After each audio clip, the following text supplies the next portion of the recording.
Today's video is sponsored by BetterHelp.com, and I've been with them for a long time. BetterHelp is an online platform where we found that you can effectively communicate with your therapist. Now, you begin by filling out a questionnaire, and then you'll be matched with a therapist within a couple of days. And if that match isn't ideal for you, you can certainly make an adjustment there. Now, you're going to be encouraged to journal, and also they have the availability for group therapy on a wide array of topics, and I really like that. So as the need exists, go ahead and take the necessary steps to get the help that you need.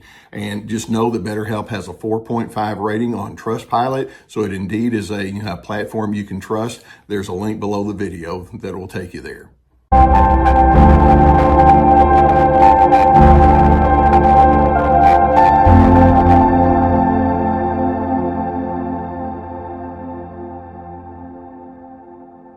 Hey, Team Healthy, my able assistant Gus and I welcome you to this episode of Narcissism Is.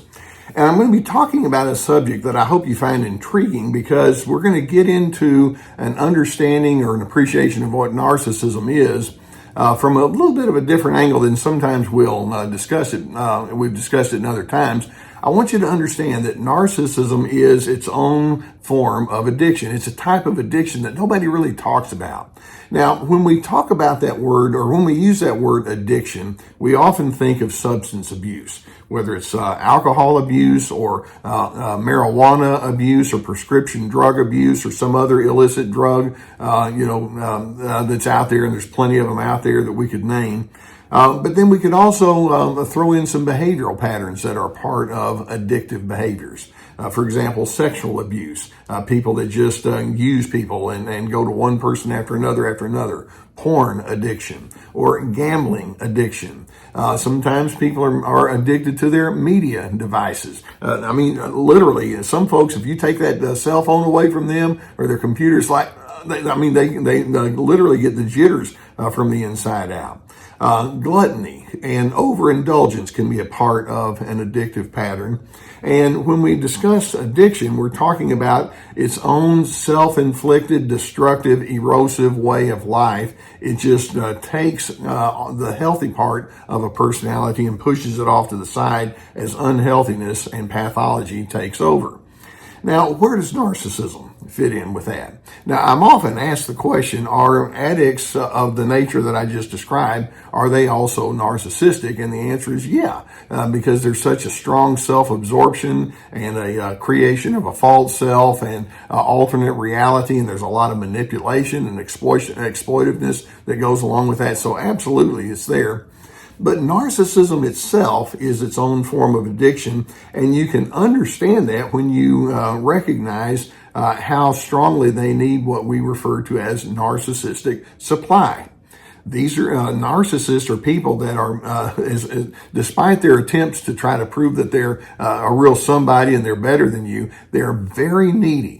And they crave all sorts of things from you to the extent that that craving itself takes over their personality and guides them into many unhealthy patterns. What does a narcissist crave? There's so many different things that we can put into that category.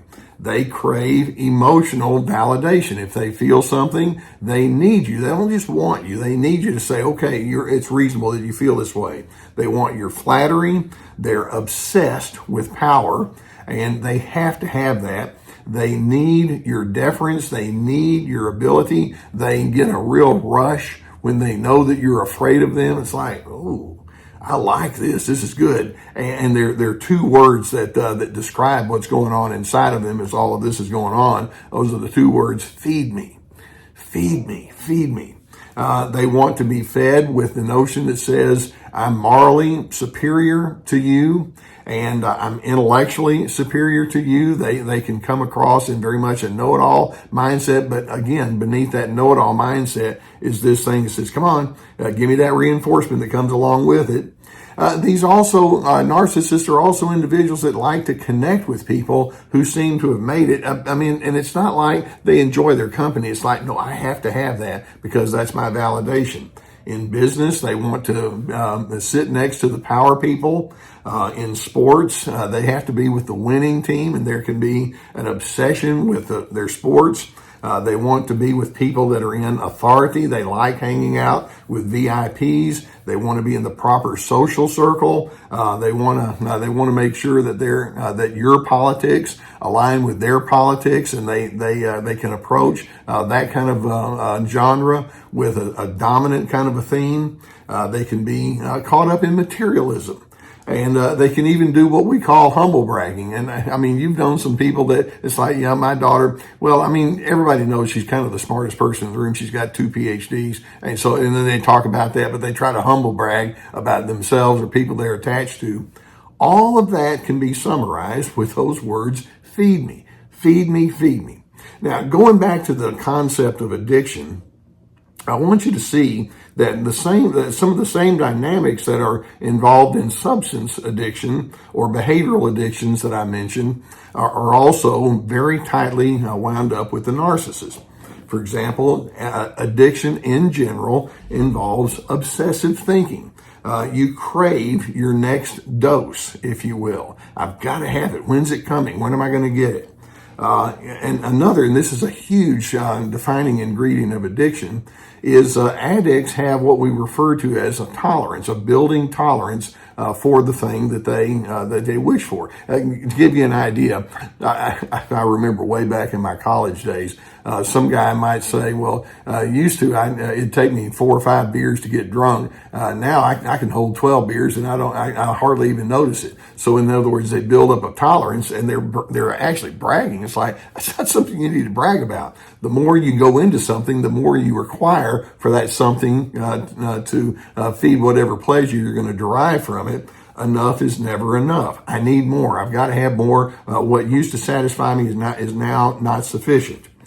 In addition, addicts go through withdrawal. When they've had what they want, and then when they don't have it, they can get the jitters. They can feel very uncomfortable because they don't have their fix in front of them, and they go back to that obsessive thinking about that.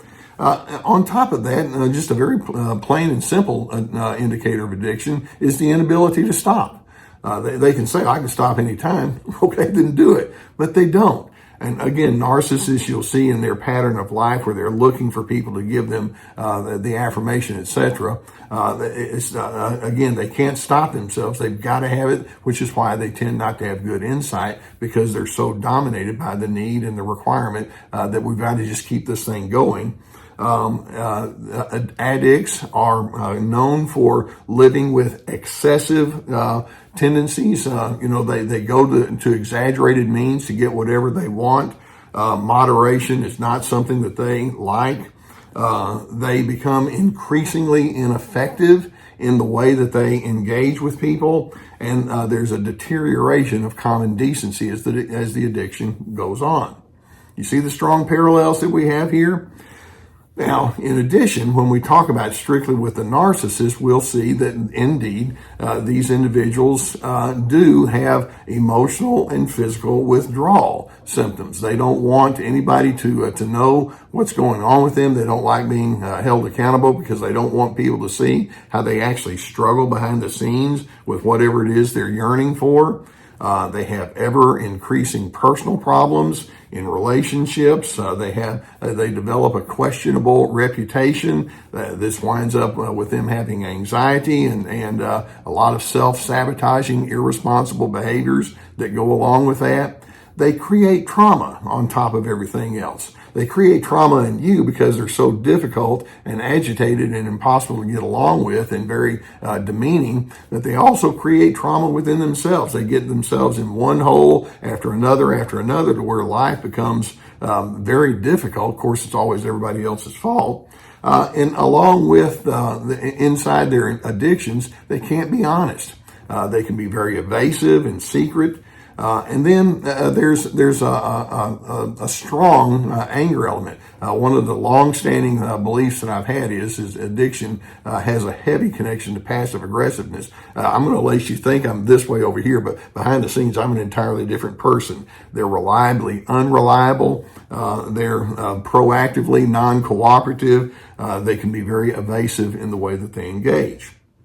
So narcissism, just like an addict who's addicted to something physical, narcissism represents a pattern of life where they've got to have so much from other individuals to prop them up that they show themselves to be empty inside. They're psychologically needy.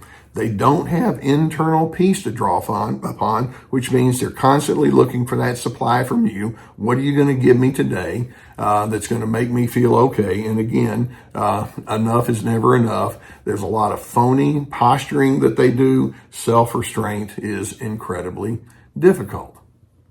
That's what I mean when I say narcissism is its own form of addiction. It's the addiction that we don't really talk about, but once you see it, you can't unsee it. Now, the greatest question, of course, is, well, can narcissists recover from this addiction? And you've heard me say that until they can be honest about it, most of them don't. Recovery, and those of you who are familiar with 12-step type programs or other recovery programs, you know that there's a whole lot of reorientation from the inside out that has to occur. Recovery requires that individual first to name it. This is my problem, and this is the way it plays out. It requires letting go of your self-important and inflated ego. Instead, you bring to the table humility and stark honesty and true contrition. It requires you to have an awareness of what we refer to as your shadow self, all those hidden ingredients that you've been carrying around for so long that you don't want to admit or you don't want to deal with or you don't know how to deal with. Recovery requires loving and supportive accountability.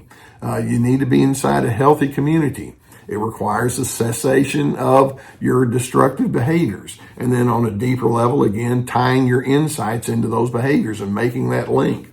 Recovery requires you to have what we refer to as the day by day, one day at a time approach. All I know is today is Tuesday or today is Friday, whatever it is, and my goal is to get through that. Sometimes it's an hour by hour or episode by episode aspect.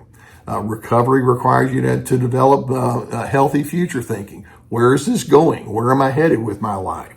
And it also presumes that you're never cured. I want to be a lifelong learner. And, you don't want to be so self-impressed when something good comes along. And you want to learn the art of loving.